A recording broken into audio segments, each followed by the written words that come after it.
Next, our book moves to C.S. Lewis, Clive Staple Lewis, 1898 to 1963.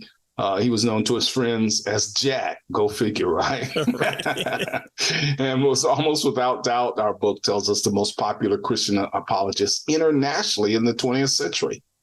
He was a British scholar of medieval literature who converted to Christianity in midlife, and Lewis did not develop a specific apologetic system, but approached the claims of Christianity actually from several directions, as we'll see here. Right.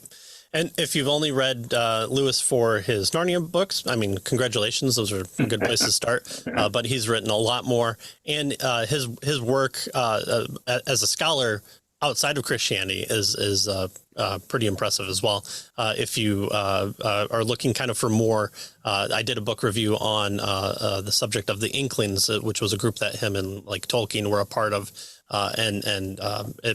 It's really interesting kind of what that group. It's kind of like a discussion group, like, right? Yeah. It was kind of the first a podcast group at the time. Met in a pub. They were really selective with who was allowed in, and they critiqued people among friends, and so you kind of had to get the nod, and then you had to take your lickings a little bit.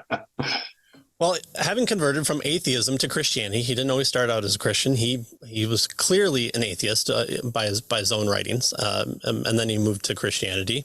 He gave much attention to refuting the philosophical objections to the Christian faith that bothered him as an atheist. Lewis' best-known apologetic work, Mere Christianity, was really a combination of three books: The Case for Christianity, Christian Behavior, and Beyond Personality. In it, he refuted atheism, naturalism, and dualism, and presented a case for the unique claims of Christ. Lewis' apologetic efforts, unlike those of many in the classical tradition, were not limited to rational arguments, but adopted a variety of genres reflecting his literary flair. And, Mere Christianity is still read today because, I think, of the writing. I think it mirrors that rationally as well, but the way Lewis writes as his prose is just it's just a fun read. If anything, you might disagree with it, but it is well written. You don't have to say, okay, A, then B, and then B, then C. Okay. You're not reading kind of this philosophical, undertaking. You're writing kind of a very personal, prescription of the Christian faith that he presents. Yeah. And so our authors tell us that Lewis's approach to apologetics really defies simple categorization, precisely because of the diverse way, in which he sought to display and defend the truth of mere Christianity.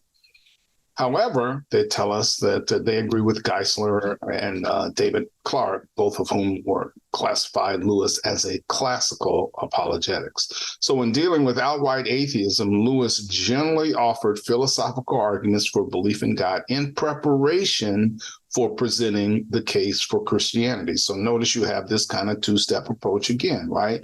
General philosophical arguments to show that God exists, and then to show that the God that exists is the Christian God, right?